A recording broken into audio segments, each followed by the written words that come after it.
ناظرین السلام علیکم. ناظرین ڈاکٹر دانش پروگرام سوالیے کے ساتھ حاضر ہے. ناظرین غیر سنجیدہ سیاستدانوں نے ملک کے حالات یہاں تک پہنچا دیے اور آج ملک کے جو بھی حالات ہیں اگر آپ اس کے بارے میں دیکھیں تو بہت کچھ کہا جا سکتا ہے. لیکن میں ایک بہت اہم رائٹر ہیں، لکھنے والے ہیں، کالم نویس ہیں جناب رؤف کلاسرا صاحب، ایک بڑے انویسٹیگیٹڈ صحافی ہیں اور بڑا بیلنس ان کی گفتگو ہوتی ہے. ان کی مجھے کوئی عار نہیں ہے کہنے پہ میں نے یہ پورا پروگرام ان کے کالم پہ جو ہے میں نے رکھا ہے، پورا کا پورا پروگرام میں نے کالم پہ رکھا ہے.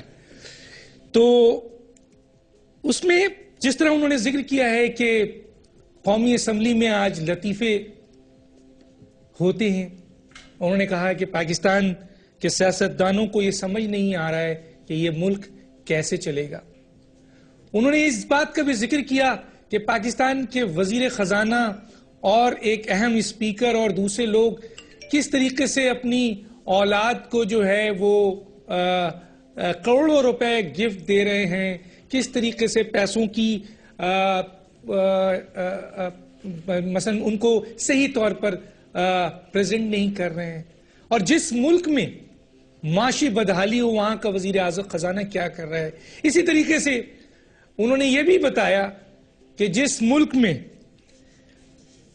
لوگ مر رہے ہوں، سیکیورٹی فورسز شہید ہو رہی ہوں، اس ملک کے وزیر اعظم چولستان کی صحراؤں میں جاتے ہیں اور محفل موسیقی رات بھر ہوتی ہے اور لاہور سے فنکار اور فنکارائیں بلائے جاتے ہیں.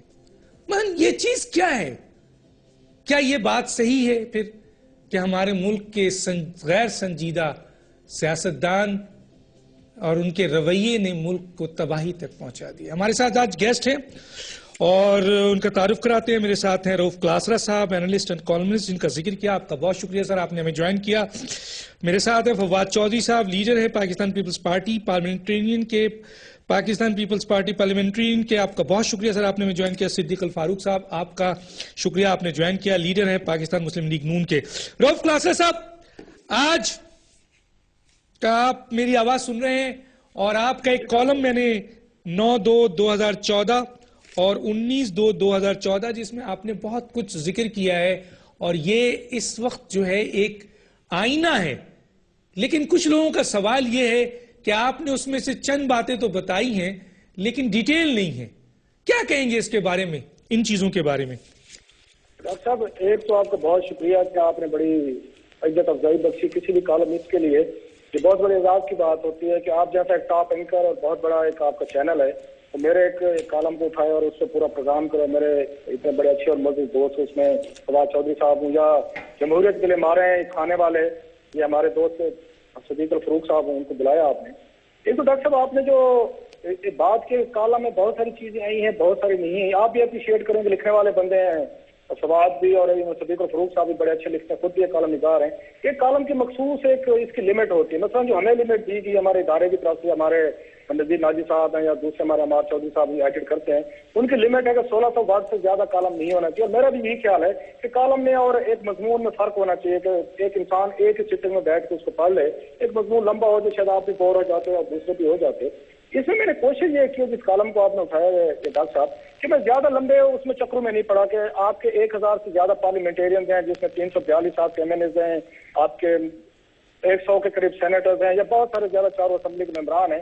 میں نے صرف ایک اس میں کیس اسٹڈی ایک کیس اسٹڈی آپ کہہ لیں کہ جو ملک کا وزیر خزانہ ہے جس کا کام ہی یہی ہے کہ آپ سے، میری سے اور دوسرے ہمارے جو دوست ہیں جتنے پاکستان کے لوگ ہیں ان سے ٹیکسز لے، تو جو بندہ خود ایک ہمارے لیے ایک رول ماڈل ہونا چاہیے، ایک کیپٹن آف دا شپ جو ہے، جو پورے شپ کا مالک ہے، اس کو دیکھنا چاہیے کہ وہ خود کتنا ٹیکس دے رہا ہے، اس کی کتنی مالیات ہے، کتنے ایسیٹس ہیں. اور سب سے پہلے یہ میں بتا دوں، وہ کہتے ہیں کسی کو انگلی اٹھانے سے پہلے ضروری ہے کہ بندہ اپنا کنڈکٹ بتا دے کہ میں نے 2012-13 کے اپنے ٹیکس ریٹرن بھی جمع کروائے ہیں اپنا میں نے ٹیکس بھی ادا کیا ہے, اپنے ایسٹ بھی میں نے ڈکلیئر کیا سارے کے سارے SCR کے پاس موجود ہے. لہٰذا میں تھوڑا سا حق رکھتا ہوں ایز اے ٹیکس پیئر کہ میں بات کر سکوں کہ جن لوگوں کو میں ٹیکس دے رہا ہوں اور جو اس ٹیکس پہ بیٹھ کے اس ملک کو چلاتے ہیں, خرچے کرتے ہیں اور بہت سارے ان کو پاس پرولیج ایون تنخواہیں ملتی ہیں, وہ اس ٹیکس کو کیسے استعمال کر رہے ہیں. تو میں نے صرف ایک اس میں کیس اسٹڈی اس میں لی ہے, وہ ہے ہمارے اسحاق ڈار صاحب. میرا ذاتی طور پہ بڑا اچھا تعلق ہے, ہوپ اگر ان تک بات پہنچ کے میں نہیں کریں گے.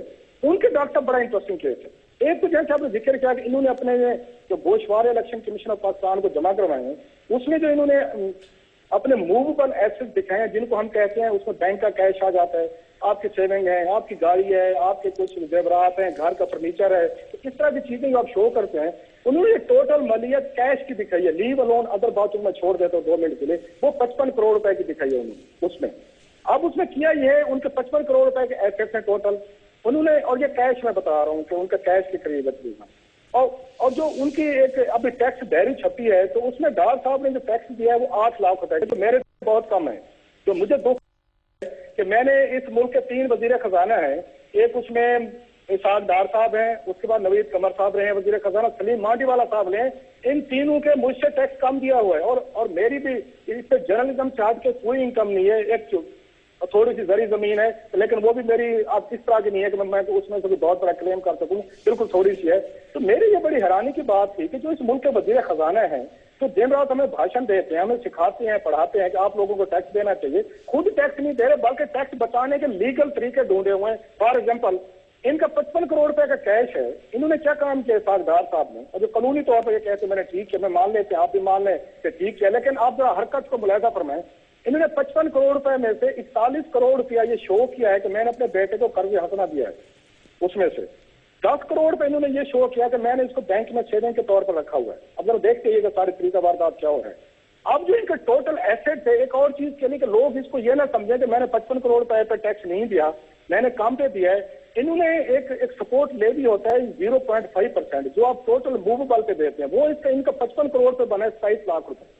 انہوں نے 27 لاکھ روپے دے کے انہوں نے 55 کروڑ کو کیسے ڈیوائڈ کیا اپنے ٹیکس کو, کہ ان کو ایک ساتھ ہی 55 کروڑ پہ ٹیکس نہ دینا پڑے, 27 لاکھ روپے میں جان چھوٹ جائے.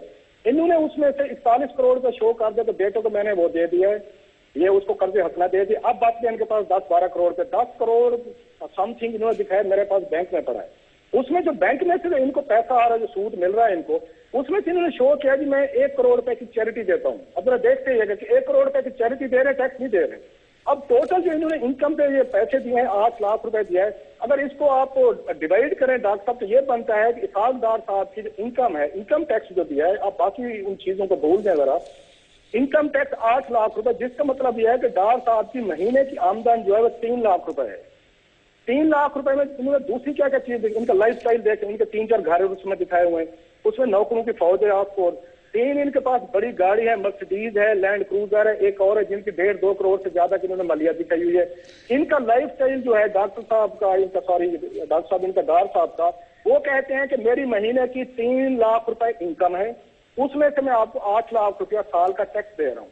اصل کام کیا ہے کہ اگر ان کو میں یہاں روکوں گا, کلاسر صاحب روکوں گا, کیونکہ اور بھی ایشوز ہیں. ایاز صادق صاحب کی بھی ذکر ہے, پرائم منسٹر آف پاکستان کا بھی ذکر ہے, آپ نے ڈی جی ریڈیو کا بھی اس میں حوالہ دیا ہے انفارمیشنز کے حوالے سے, میں اس پہ آگے بات کروں گا. تھوڑا سا میں ڈیفینیٹلی میرے ساتھ بڑے معتبر میرے صدیق الفاروق صاحب بیٹھے ہوئے ہیں, ان کو موقع دیتا ہوں. کیا کہتے ہیں صدیق الفاروق صاحب, یہ وزیر اعظم اور یہ جو آپ کے وزیر ہیں کیا کر رہے ہیں, یہ کس طرح کی صورتحال ہے؟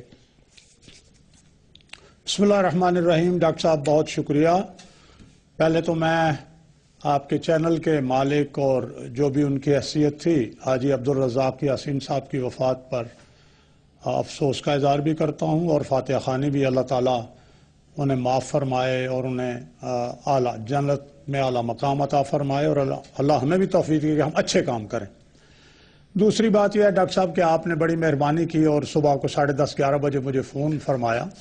اگر آپ اس وقت بتا دیتے کہ رؤوف کلاسرہ صاحب وہ اتنے اچھے میرے دوست بھی ہیں, میرے بارے میں اچھی باتیں میرے غیر حاضری میں بھی کہتے ہیں, میں حالانکہ کوئی ایسی چیز ہوں تو نہیں, لیکن بہرحال اچھی باتیں انہوں نے میرے بارے میں کئی دفعہ کہیں بھی لکھی بھی, تو اگر آپ فرما دیتے کہ ان کا 9 فروری کا کالم پڑھ کے تو میں آؤں تو زیادہ اچھا ہوتا. اب میں انہوں نے جو کچھ بات کی ہے, ظاہر ہے فیکٹس فگرز کے ساتھ بات کی ہے, لیکن میں یہ کہوں گا کہ جن جن لوگوں نے سمیت وزیر خزانہ اسحاق ڈار صاحب اپنے گوشوارے الیکشن کمیشن کے پاس جمع کرا دیے ہیں، اب یہ پبلک ڈاکیومنٹ ہے. اگر یہ غلط ہیں، انہوں نے جھوٹ بولا ہے، تو 62-63 کی زد میں آ جائیں گے. اور اگر کوئی اور یہ چیلنج کر سکتا ہے، تو میں یہ سمجھتا ہوں کہ اگر کسی آدمی کو یہ شک ہے کہ انہوں نے صحیح ٹیکس نہیں دیا، انہوں نے جھوٹ بولا ہے، جائیداد کی قیمت یہ تھی، تو میں تو عدلیہ بڑی آزاد ہے، تو وہ ضرور چلا جائے. اگر ان میں سے وزیر اعظم صاحب ہیں، وزیر خزانہ ہے، یا کسی اور نے غلط گوشوارہ جمع کرایا ہے، تو پھر یہ ثابت ہو جائے گا اور غلط جھوٹ بولنے والے کو سزا ملے گی. اچھا، دوسری بات یہ ہے، میں یہ عرض کروں گا کہ یہ ٹیکنیکل چیزیں بھی ہیں. میں اسحاق ڈار صاحب نہیں سن رہے یہاں، لیکن میں یہاں اس بات کی گواہی دیتا ہوں کہ اسحاق ڈار صاحب نے میرے ذریعے کئی بچیوں کی شادیوں کے لیے پیسے دیے، میرے ذریعے. اسی طرح جناب نواز شریف صاحب نے میرے ہاتھوں، جب میں ریکمنڈیشنز بھیجتا رہا یا بھیجتا ہوں، تو بہت لاکھوں روپے میرے ہاتھوں سے علاج کے لیے، معذوروں کے لیے، شادی کے لیے، تعلیم کے لیے وغیرہ دلوائے ہیں. تو یہ تو ان کا ایک شعبہ ہے. اب ٹیکس دینا یہ بھی ایک ٹیکنیکل چیز ہے. تو اس لیے میں یہ عرض کروں گا، رؤف کلاسرا صاحب کا کالم سر آنکھوں پر جو میں نے پڑھا نہیں ہے، لیکن اگر کوئی بات غلط ہے تو جو انہوں نے لکھی ہے، کوئی اور عدالتیں کھلی ہیں وہ چلے جائیں الیکشن کمیشن میں. سو بجائے اس کو کہ ٹاک شوز جو ہیں اس میں ہم یہ بات کریں، پراپر فورم پہ جا کے کھٹکھٹائیں تاکہ غلط بیانی کرنے والے کو سزا ملے. ٹھیک ہے. میں جناب فواد چودھری صاحب، آپ ابھی سیٹ پہ نہیں ہیں لیکن فون پہ ہمارے ساتھ ہیں. کیا کہیں گے اگر ایسے حالات ہوں اس قسم کے کہ ملک کا جو فائنانس منسٹر ہے رؤف کلاسرا صاحب نے جس طرح ایک کیس ابھی آپ کے سامنے پیش کیا، اس کو کیسے دیکھتے ہیں آپ؟ ڈاکٹر صاحب، پہلی بات تو یہ ہے کہ بڑی ایک تو پاکستان میں دیکھیں بہت چیزیں جو اچھی ہو رہی ہیں، ان میں ایک چیز بہت اچھی یہ ہو رہی ہے کہ اکاؤنٹیبلٹی کا تصور اور میڈیا کی اکاؤنٹیبلٹی کا تصور بڑھ رہا ہے. اور آپ جیسے لوگ، رؤف کلاسرا جیسے لوگ، اور تمام جو لوگ جو اس معاملے میں بہت ویجیلنٹ بات کر رہے ہیں، بڑے ویجیلنٹ طریقے سے دیکھ رہے ہیں، یہ ان کی بڑی مہربانی ہے پاکستان کی سوسائٹی کے اوپر بھی کہ جو لوگ جنہوں نے لوگوں کو اکاؤنٹیبل کرنا ہے آپ ان کو اکاؤنٹیبل کر رہے ہیں، اور یہ بڑی زبردست بات ہے. اسحاق صاحب کے پراپرٹیز وغیرہ یہاں پر ہی نہیں ہیں. ان کا جو ایس ٹی ٹاورز ہیں دبئی میں، ان کی مالیت 1 بلین روپے سے بھی زیادہ ہے. کہا جا رہا ہے کہ اس کو 1 بلین درہم سے بھی اس کی قیمت جو ہے وہ زیادہ ہے. ظاہر ہے وہ ایک بہت امیر آدمی ہے. ابھی جو ان کے بچوں کی شادی ہوئی تھی اس میں اٹلانٹس ہوٹل میں پورا نیچے فلور بک کیا گیا، اور اب وہاں پہ جو رینٹ ہے نیچے جو روم کا وہ اباؤٹ $1,600 سے $2,000 اس کا روم رینٹ بھی جو ہے وہ انہوں نے پے کیا، یہ سنا جاتا ہے.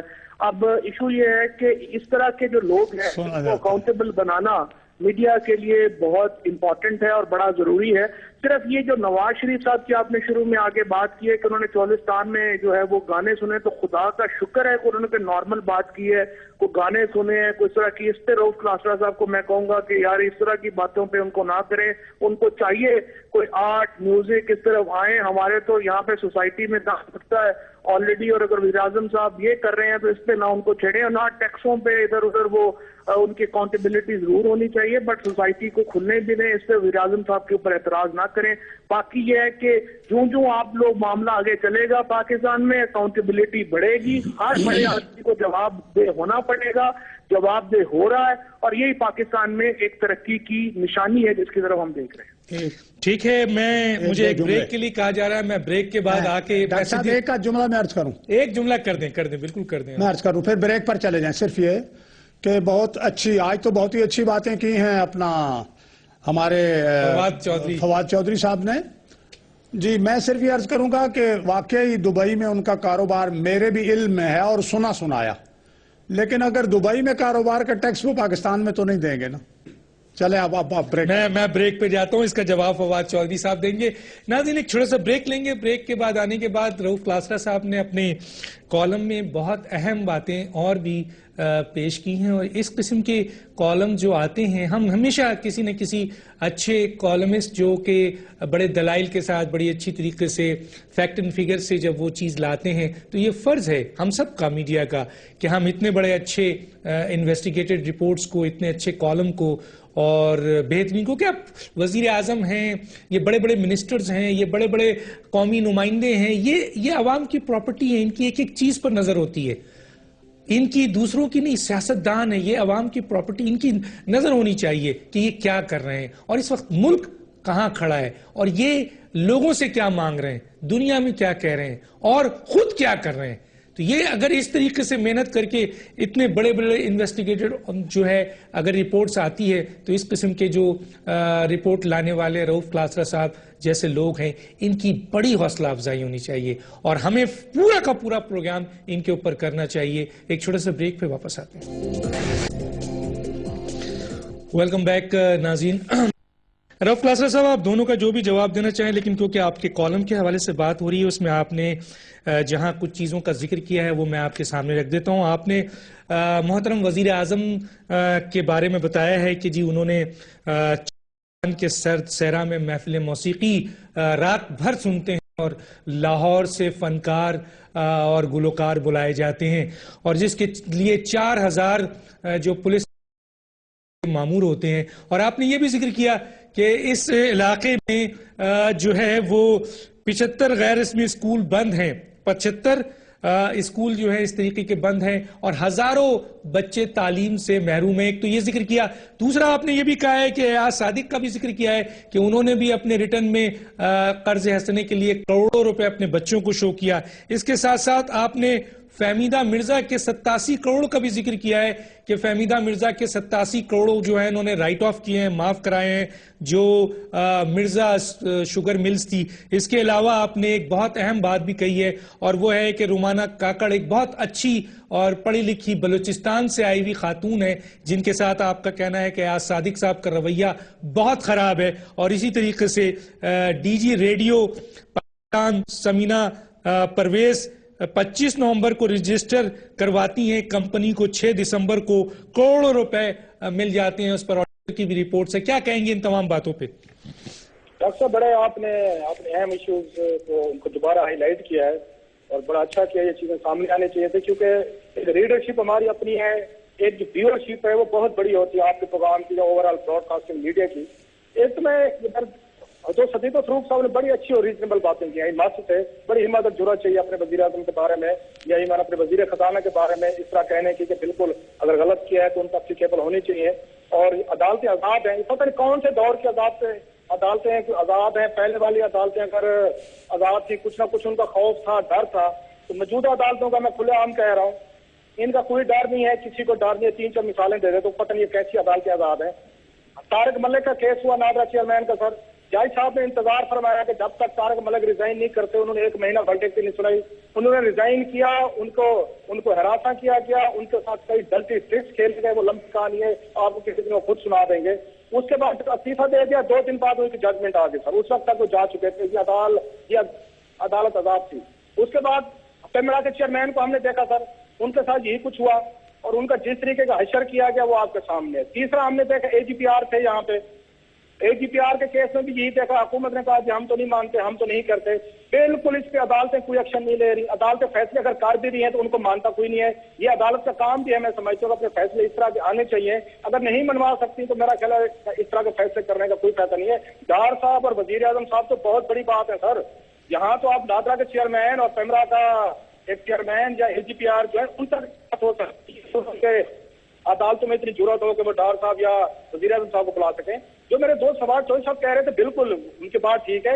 اس ملک میں بہت تباہی مچی ہے اور جس طریقے کا یہاں پہ آرگنائزیشن ہوئی ہے, میوزک ہو, آرٹ ہو, سب کچھ ہو, لیکن میرا جو اعتراض ہے, جو آپ نے بڑا رائٹلی اچھا ہوا آپ نے پوائنٹ آؤٹ کر دیا, جو میں کہتا تو اسی چولستان میں آپ کے 75 نان فارمل سکول کا بجٹ ہی نہیں رکھا گیا پنجاب کے اس سال بجٹ میں. اور پنجاب کو NFC میں سے انہوں نے 700 ارب روپیہ ملا ہے ڈاکٹر صاحب, 700 ارب. ہونا یہ چاہیے تھا پروونشل فائنانس کمیشن کا اجلاس بلاتے اور 36 جو ڈسٹرکٹ ہیں پنجاب کے ان میں یہ ڈسٹریبیوٹ کرتے آن دا بیسس آف یہ پاورٹی کرتے.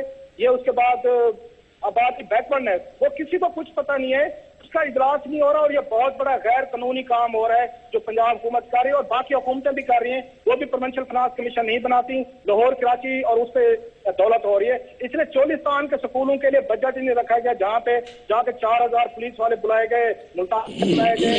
اس کے بعد آپ نے رحیم یار خان وہاں سے ڈیرہ غازی خان بھاولپور سے بلائے. ہمیں اس چیز پہ اعتراض ہے. اگلی بات امپورٹنٹ ڈاکٹر صاحب آپ نے بات کی اس کی حمیدہ مرزا صاحبہ کی. آپ کہتے ہیں عدالتیں آزاد ہیں.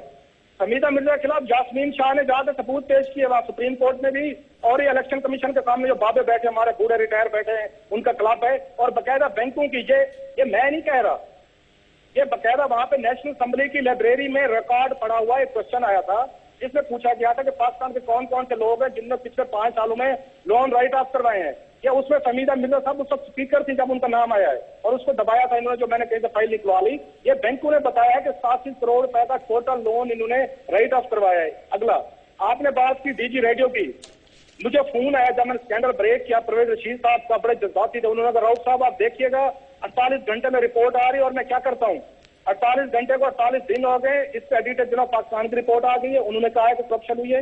اپنے یہاں پہ ایک بہت معتبر نام ہے خالد سرور صاحب ہیں, ڈی جی اے پی پی, ان کو کہا گیا تھا, انہوں نے خود کہا, انہوں نے رپورٹ دی ہے اور اس میں کرپشن پائی گئی ہے. ایون پی ایس سی نے کہا کہ اس ڈیل کو اسکریپ کریں. پرویز رشید صاحب غائب ہیں, انہوں نے اس کے بعد کبھی مڑ کے بات نہیں کی. ایک اور جو بڑا غلط کام ہوا ہے جو اگین ڈی جی ریڈیو صاحبہ اور ان لوگوں نے کیا ہے کہ بہاولپور ریڈیو میں اس دفعہ خواجہ فرید پہ جو پروگرام ہوتا تھا ان کے عرس پہ انہوں نے کرنے سے انکار کیا. بہاولپور یونیورسٹی کے سریکی ڈپارٹمنٹ کے کچھ لڑکے گئے احتجاج کرنے, وہاں پہ اسٹیشن جو مینیجر ہے جو نان سریکی ہے اس کو کہا کہ سر آپ مہربانی فرمائیں, آپ نے خواجہ فرید کو عرس میں لگا. انہوں نے احتجاج کیا, پولیس بلا لی. وہ 11 کے 11 لڑکے اس وقت گرفتار ہیں اور ان پہ MP3 لگایا گیا ہے کہ 1 مہینے کے لیے نظر بند کر دیا. وہاں پہ ڈپٹی کمشنر ہیں جو انہوں نے بابوز لگائے ہوئے ہیں, ان کا کام یہ ہے کہ سریکی علاقوں میں نہ فنڈ دو نہ پیسہ دو, اور اگر کوئی وہاں پہ احتجاج کرے تو آپ وہاں پہ MP O لگا کے 11 لڑکوں کو وہ بھی کرو, اور وائس چانسلر پہ تھریٹ ہے کہ تم ان کو یونیورسٹی سے نکالو.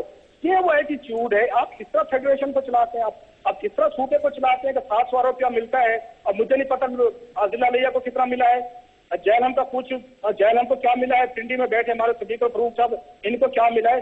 پورا ملک آپ نے لاہور بنا کے رکھ دیا ہے, جو پیسہ ملتا ہے آپ لاہور پہ خرچ کرتے جا رہے ہیں. اگر ساؤتھ میں سے جنوبی پنجاب میں سے کوئی آواز آتی ہے, کوئی اپنے احتجاج کرتا ہے, ان کو MP O لگا کے آپ کا ڈپٹی کمشنر جو بیٹھا ہے بابو جو لاہور سے جاتا ہے وہ اس کو بیٹھ کے گرفتاریاں کرتا ہے, اور وہ 11 لڑکے پچھلے 12-15 دن سے جیل میں پڑے ہوئے ہیں. یہ گورننس کا لیول ہے. آپ کہہ رہے ہیں کہ عدالتیں آزاد ہیں, کون سی عدالتیں آزاد ہیں, کس ملک کے آزاد ہیں؟ ان کی اگر بات کریں تو یہ عدالتیں آزاد نہیں ہے, یہ حکمرانوں کو دیکھ کے فیصلے کر رہی ہیں آج کل. آپ نے رومانہ کاکڑ کا بھی ذکر کیا ہے جو بہت ہی بلوچستان سے ایگزیکٹلی میں اپنے پنجاب میں پھنس کے رہ گیا. ان کی کہانی سن لیں. وحد خاتون افیسر رہی تھیں بلوچستان سے جو ڈیپوٹیشن پہ. آپ کسی دن رومانہ کاکڑ کو خود ٹیلی فون پہ لے لیں اور ان کی کہانی سنیں, آپ کو رونا آ جائے گا کہ جتنی ہراسمنٹ اور جتنے گھٹیا اور چھوٹے لیول پہ جا کے خاتون افیسر کو یہ قومی اسمبلی کے اعلیٰ افسران نے ہراساں کیا ہے اور جتنی ان کے ساتھ بدتمیزی کی گئی. میں آپ کو اس ٹی وی پہ وہ باتیں نہیں بتا سکتا کہ خاتون افیسر ٹرائبل وومن آئی, ان کو سب نے منع کیا کوئٹہ میں کہ آپ مت جائیں, یہ پنجاب کا پاکستان ہے, آپ کو کام نہیں کرنے دیں گے. وہ فیملی سے بغاوت کر کے آئی, اپنے کلچر سے کر کے آئی, اور جو اشر اس کے ساتھ ایاز صادق صاحب نے کیا ہے, کسی اور میں ڈاکومنٹ دکھاؤں آپ کو, وہ یہاں پہ رہتی تھی, اس کے گھر پہ کیسے بندے بھیجے گئے ہیں. ابھی وہ بلوچستان واپس گئی ہے, وہاں پہ انٹیلیجنس ایجنسی کو کہہ کے اس کو وہاں پہ ہراساں کیا جا رہا ہے. یہ لیول ہے ہمارے حکمرانوں کا. اور اس کو باقاعدہ ایاز صادق نے بھری میٹنگ میں کہا تھا کہ میں آپ 2-3 خواتین بیٹھی ہوں تھی کہ میں آپ لوگوں کو SIA کے ذریعے الٹا ٹنگوا دوں گا. جب یہاں پہ اس طرح کی رولنگ لیڈ آئے گی, اس طرح کے لوگ آئیں گے, یہ سارے ایویڈنس موجود ہیں, یہ باتیں عدالت میں پیش کی گئی. اور رومانہ کاکڑ بھی عدالتوں میں گئی تھی, وہ دھکے کھاتے سپریم کورٹ بھی گئی ہے, اسلام آباد ہائی کورٹ بھی گئی ہے. ٹھیک ہے, میں پوچھتا ہوں ان سے, صدیق الفاروق صاحب کو دیتا ہوں. صدیق الفاروق صاحب کیا کہتے ہیں؟ اتنی کہانی تو رؤف کلاسرا صاحب نے دلائل اور ثبوت کے ساتھ بیان کر دیا ہے. دیکھیے, میں عرض کروں گا کہ سب سے بڑی مجھ سے نادانی ہوئی کہ میں نے آپ سے نہیں پوچھا کہ حضور کسی خاص کالم پہ بات کرنی ہے آپ نے. یہ جتنے حقائق ہیں اگر میرے سامنے پہلے سے ہوتے نا تو میں اس کے بارے میں تیاری کر کے آتا. لیکن آپ نے جو انٹروڈکشن میں چند باتیں کی ہیں، میں ذرا اس کے حوالے سے بھی بات کرتا ہوں، اس کے حوالے سے. مثلا آپ نے انہی کے حوالے سے قومی اسمبلی میں لطیفوں کی بات کی ہے. تو قومی اسمبلی یا مسجد ہی کہہ لیں، مسجد میں بھی ہر وقت تلاوت تو نہیں ہوتی، وہاں بات بھی ہوتی ہے، واز بھی ہوتا ہے، مسائل بھی ہوتے ہیں. قومی اسمبلی اپنی دیکھ لیں، قومی اسمبلی دنیا بھر کی اسمبلیاں دیکھ لیں، انڈیا کی اسمبلی دیکھ لیں، ابھی پچھلے دنوں کیا وہاں ہوا ہے. پھر دوسری بات آپ نے کی ہے کہ ملک کو جو اس حال میں پہنچایا ہے وہ آپ نے بالخصوص کہا جی غیر سنجیدہ سیاستدانوں نے. ڈاکٹر صاحب مجھے افسوس ہے، آپ بہت پڑھے لکھے ہیں، بڑی آپ کی نظر ہے پاکستان کی تاریخ پر، بڑے زبردست ایک ایک واقعہ آپ کو ازبر ہے.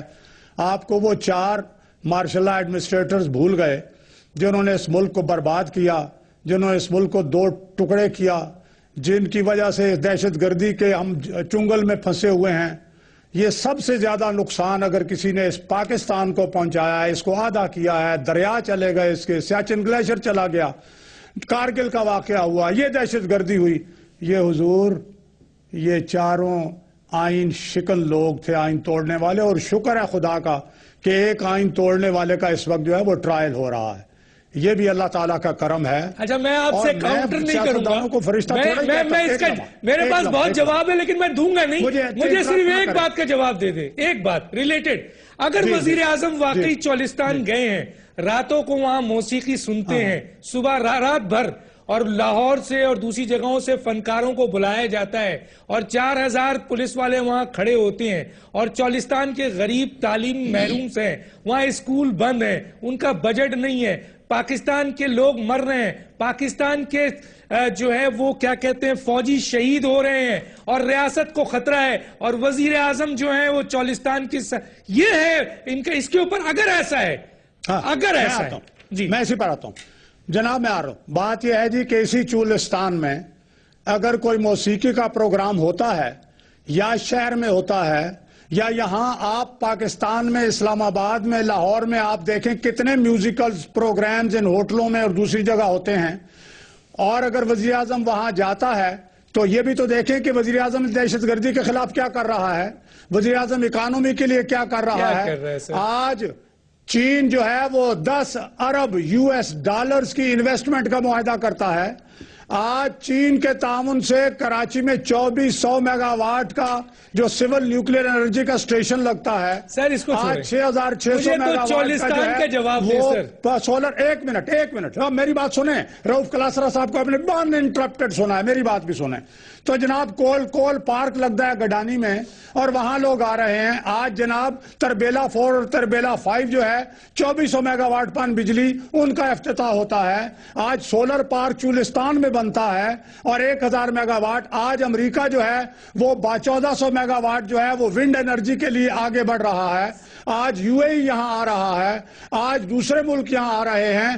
تو یہ بھی تو دیکھیں نا، یہ بھی تو آج. اور بین الاقوامی سطح پہ کیا ہے؟ 80 سے میں 1000 گنوا دوں گا سر. چند باتیں سن لیں. میں آپ کے سوال کا جواب دیتا ہوں. سن لے ذرا، سن لے. آپ پارٹی نہیں ہے تو سن لے. آپ یہ بھی دیکھیں نا کہ آج جو بین الاقوامی چیمبر آف کامرس پچھلی دفعہ -3 تھا پاکستان کا جو ہے اپنا سٹیٹس، آج +2 5 ڈیجٹس امپروو کیا ہے. جو سر چولستان کا جواب دیں گے، چولستان کا آج پلس میں ہے. ٹرانسپیرنسی انٹرنیشنل پاکستان کو کہہ رہا ہے کہ کرپشن. سر ہم اس پہ کسی وقت پروگرام کر لیں گے کہ آپ کے 8 مہینے میں کیا ہوا ہے یا نہیں ہوا ہے. ہم ایک سوال میں آپ سے کروں ریلیٹڈ کہ اس کا یہ مطلب ہے کہ وزیر اعظم کچھ کر ہی نہیں رہا. سر ریلیٹڈ وزیر اعظم سویا ہوا ہے، وزیر اعظم یہ کر رہا ہے. بھائی وزیر اعظم کے یہ کام بھی دیکھو. سر صرف ایک جواب. اگر چولستان میں رات بھر ملک کا وزیر اعظم جو ہے وہ موسیقی سنتا ہو اور ملک کے عسکری بھر کا ایک مبالغہ ہے کالموں میں یا شعروں میں، اس کا یہ مطلب نہیں ہے کہ جو شام پڑی بہت سے لوگ جو شام کا شغل کرتے ہیں، نواز شریف کا وہ شغل نہیں ہے. بہت سے لوگ شام کے بعد ہوش میں نہیں ہوتے. نواز شریف کا ایسی بات نہیں ہے. فہمیدہ مرزا کے بارے میں بھی کہا ہے، وہ زکات بھی دیتا ہے. یار یہ کیسے کام نہ کرو بھائی. ادھر آنے دے. فہمیدہ مرزا کے بارے میں بھی کہا ہے کہ 87 کروڑ انہوں نے رائٹ آف کرایا لون جو مرزا. اس کے علاوہ انہوں نے DG ریڈیو پاکستان سمینہ پرویز کے بارے میں کہا ہے کہ 25 نومبر کو رجسٹرڈ کیا انہوں نے ایک فارم اور 6 دسمبر کو کروڑوں روپے اس کو دلوا دیا گیا ہے. کیا کہیں گے اس کے اوپر؟ دیکھیں ڈاکٹر صاحب، جو انڈیویجول کیسز ہیں وہ تو انڈیویجولز خود جواب دے سکتے ہیں، ظاہر ہے ہمیں تو اس کا فیکٹس کا علم نہیں ہے، لیکن جو فلاسفیکل لیول کے اوپر جو بات کی ہے ڈاکٹر رؤف کلاسرا صاحب نے، وہ ایک بڑی امپورٹنٹ بات یہ ہے کہ آپ تو جو ڈیولوشن ہونی چاہیے تھی ڈسٹرکٹس میں وہ نہیں ہو رہی. یہ جو چولستان کے انہوں نے معاملے کا ذکر کیا ہے، وزیر اعظم کے حوالے سے تو میں معذرت کے ساتھ اتفاق نہیں کرتا. وزیر اعظم صاحب کو ضرور جانا چاہیے تھا. اگر وزیر اعظم چولستان کے کلچرل شو میں شرکت کرتے ہیں، پاکستان میں طالبانائزیشن، ایک سوال کا جواب کلیئر تو کر دیں نا. دیکھیں کلچر وہ اس لیے بھائی فہد صاحب کلچر شو کا نام اس لیے لے رہے ہیں. میں تو اینکر ہوں نا. ابھی انہوں نے کلاسز جو سندھ میں ہوا ہے کلچر شو کے نام پہ، بالکل صحیح، جو سندھ میں ہوا ہے کلچر. ارے بھائی آپ کی عوام بھوکی مر رہی ہے، آپ کے فوجی شہید ہو رہے ہیں، ریاست طالبانائزیشن یہی ہے اور آپ ناچ گانا شہید کیوں ہو رہے ہیں؟ پاکستان میں ہم سویلائزیشن ختم کر دیں. اگر پاکستان کی جنگ ہے تو ہم واپس چلے جائیں، گھروں میں چلے جائیں. یہ موقع ہے. دس از دا رائٹ ٹائم. آپ موسیقی کی مخالفت کریں، دس از دا رائٹ ٹائم. پاکستان میں کلچرل شوز کی مخالفت کریں. سر دس از دا رائٹ ٹائم. معاملات ہیں جن کے لیے یہ جنگ ہو رہی ہے. دس از دا رائٹ ٹائم. ہم پاکستان میں زندہ رہنا چاہتے ہیں. دس از دا رائٹ زندہ ٹائم. رہنے کی لوازمات رائٹ ٹائم. دس از دا لوازمات ہیں. زندگی کے لوازمات ہوتے ہیں. زندگی میں میوزک بھی ہوتا ہے، زندگی میں ناچ گانا بھی ہوتا ہے، زندگی میں تمام لوازمات ہوتے ہیں. اگر کوئی اپنا نہیں کرنا چاہ رہا وہ نہ کرے. طالبان ہم پہ ملوث نہیں کر سکتے. یہی تو جھگڑا ہے، اور تو جھگڑا ہی کوئی نہیں ہے. طالبان کا یہاں تعلق کیسا ہے؟ نہیں کوئی تعلق. طالبان نے کب جو منع کیا سر؟ آپ ذرا اگر میری بات سننا بات بولے. بات یہ ہے کہ وزیر اعظم صاحب کا کلچرل شو میں جانا، موسیقی سننا بالکل بری بات نہیں ہے. وزیر اعظم صاحب کو میں یہ ریکویسٹ کروں گا وہ اسلام آباد میں بھی کریں، پرائم منسٹر ہاؤس میں بھی کریں. اور ہم نے جب سندھ کلچرل فیسٹیول کیا تھا تو ہم نے تو بلایا تھا وزیر اعظم صاحب کو. آپ ہمیں بھی بلا لیں، ہم ضرور آئیں گے اور یہ بڑی اچھی بات ہے. جہاں تک ایکسپینسز کی بات ہے، جہاں تک یہ بات ہے کہ سرکاری وسائل کا وہاں پہ زیادہ خرچ ہوا، یہ آڈیٹیبل چیزیں ہیں، ان کا آڈٹ ہونا چاہیے. اور یہ ایک بالکل بات صحیح ہے کہ اس پہ زیادہ خرچہ نہیں ہونا چاہیے تھا. جو سیکیورٹی ہے وہ پرائم منسٹر کے انڈر تھریٹ ہے، ان کو پوری سیکیورٹی لینی چاہیے اور پورے سٹیزنز کو بھی سیکیورٹی ان کو دینی چاہیے. یہ بات بالکل طے بات ہے.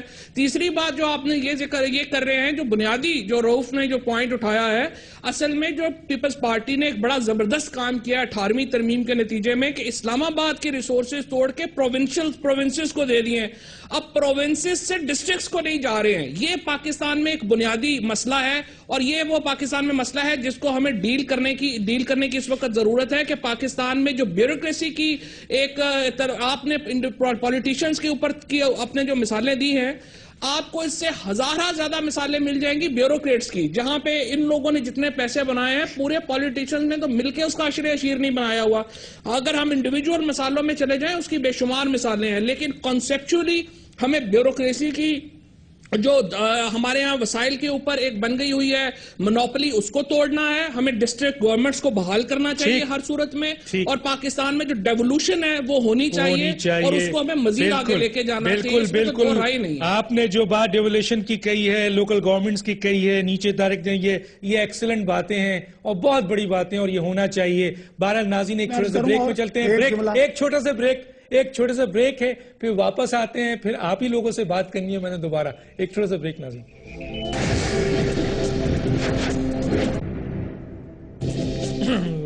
ویلکم بیک ناظرین. رؤف کلاسرا صاحب، میں بس آپ کے کالم کا آخری وہ لکھ پڑھتا ہوں اینڈ دین اس کے بعد آپ اپنا کمنٹس دیں اور میرے دونوں معزز ساتھی جو ہیں اس کے اوپر اپنا کمنٹس دیں گے. چولستان کے سرد صحرا میں محفل موسیقی سے لطف اندوز ہونے والے حکمرانوں، فارن آفس کے بابوں اور ریڈیو پاکستان کے کروڑوں روپے پر ڈاکے مارنے والے انفارمیشن گروپ اور 442 ٹیکس ریٹرن جمع نہ کرانے والے قوم کے بہادر سپوتوں کو سلام. تو رؤف کلاسرا صاحب، ایک طرف آپ کالم لکھتے ہیں، یہ دونوں ساتھی ہمارے صحیح کہتے ہیں کہ جی ہم نے بڑے کام کیے ہیں اور یہ جو شو ہے جو کچھ بھی تھا یہ کلچرل ہے اور یہ ہونا چاہیے اور اس طریقے سے یہ طالبانائزیشن کو نیگیٹو کرتا ہے، پازیٹیو چیزیں ہیں. تو آپ نے اس کو کالم کی جگہ دی اور اس طرح سلام بھی کیا. کیا کہیں گے آپ؟ ڈاکٹر صاحب بڑا اچھا سوال ہے آپ کو. مجھے دکھ ہو رہا ہے یہ بات سن کے کہ بحث اس پہ کہاں پہ ہو رہی تھی کہ موسیقی کے پروگرام ہونے چاہیے یا نہیں ہونے چاہیے. فواد ہمارا دوست ہے, ہم سے بہتر سمجھتے ہیں. ہم نے, آپ نے یا میں نے کب اس بات پہ اعتراض سمجھا ہے کہ کس چیز پہ ہے کہ آپ کو چولستان رات کی موسیقی کے لیے تو اچھا لگتا ہے. لال سہارا آپ کا بڑا فیوریٹ ہے. آپ نے اگر وہاں پہ فوجیوں اور سول بیوروکریٹ پولیٹیشین زمینیں الاٹ کروانی ہوں اور وہاں پہ دھڑا دھڑ وہاں پہ نمبردار بننا ہو ہزاروں ایکڑ کے لیے تو چولستان آپ کو بڑا اچھا لگتا ہے. آپ کو بھاول نگر, رحیم یار خان پوری چراگاہ بن گئی ہے ہمارے یہ اس سینٹرل پنجاب یا ہماری رولنگ لیڈ کا.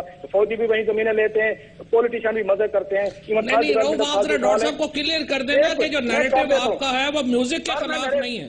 آپ غلط لے رہے فواد. میوزک کے خلاف کسی کا بھی نہیں ہے, وہ کسی کا بھی نہیں. آپ نے غلط بات کیا ہے. مجھے یہ بتائیں سر, اس پہ اور بات ہے. میرا سمپل سی بات یہ ہے, آپ چولستان کے لیے آپ بے شک موسیقی کریں. چولستان کے 75 سکولوں کے لیے بجٹ آپ نے نہیں رکھا 2013-14 میں, وہ بند ہو رہے ہیں.